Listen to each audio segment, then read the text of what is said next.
Okay, so this ended up being a shorter video than I expected, but I basically want to take this video to finish in some lines that I started in the first Cooler video. But yes, the main point of this video would be to take a look at Metal Cooler. So Metal Cooler is a form of Cooler that a lot of people really love or hate. But yes, this is the form that Cooler takes in the second movie that Cooler features in. However, this is not a form.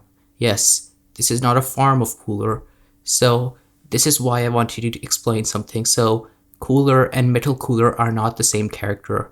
Yes, this is what we tend to believe, but there is actually more nuance to it. You see, Metal Cooler is actually a clone of Cooler and not the original Cooler himself, meaning that the original Cooler was never revived or reincarnated and is in fact in hell still. So to explain this, after Cooler died, a few of his remains were in space after Goku launched him into the sun, and since Cooler's remains were there, he was absorbed by something called the Big Star Get or Big Star Getty, however you want to pronounce it. It's different in the dub and sub, but regardless, once the Big Star Get actually had Cooler inside of him, he actually made use of Cooler's DNA and actually made what is called the Metal Cooler core. And since the core was established, the core actually produced a lot of replicas of Cooler, and these were known as the Metal Coolers. And the one we actually end up seeing in the movie is but one Metal Cooler. And yes, it should also be mentioned that these are purely robots, and these are not sentient Coolers, and they barely just have the memories that Cooler had, and there's nothing more to them. They don't even have an original will of themselves, and since they don't have an original will, and it goes to show that these clones are actually just subordinated by the main Cooler core that is inside the Big Star Get, since the Big Star Get actually just made use of Cooler's consciousness, and Cooler's consciousness is in the star.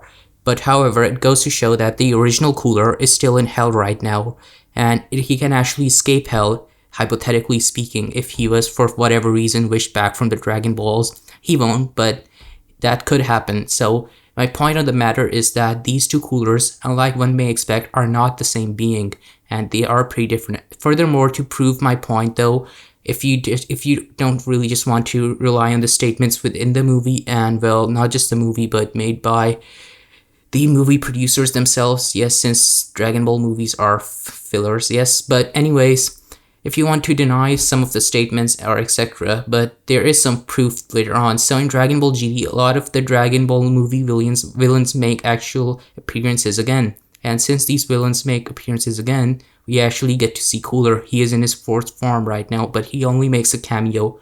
But what's interesting to note is that most villains, when they die, actually appear in their prime state. So Cooler's prime state was not actually Metal Cooler, since Metal Cooler was actually a problem in the first place because there were so many of them and he would just keep coming back and regenerating. So yes, and that was because of the robotic elements within that. So yes, the main Cooler we see in hell is actually the normal Cooler and not even the prime Cooler that we actually saw. And similarly, we actually in Dragon Ball GT we also get normal Frieza and not Metal Frieza, but Metal Frieza is a more interesting part because, well, it is implied in the movie that Frieza and Cell are restored to their perfect forms, and that's even why Cell is there perfectly in shape. But yes, that's what I wanted to get out. Metal Cooler is not a sentient being, and he is merely a cyborg or a robot that actually lacks a free will. And since he lacks a free will to think his own thoughts and is mainly controlled by the Big Star Getty, he is hardly Cooler himself and is merely a clone that was created by the star to actually, or well, made by the creators to actually just have a villain for a new Dragon Ball movie. But regardless, I do definitely find Metal Cooler very cool, and Metal Cooler still lives up to Cooler's own name, and he is definitely Cooler. And yeah, with that out of the way, I would just like to wrap up this video. Next time, I would like to touch upon other movie villains in Dragon Ball. The likeliest being, of course, Bojack. Bojack is another great villain I wanted to talk about. But yeah, bye.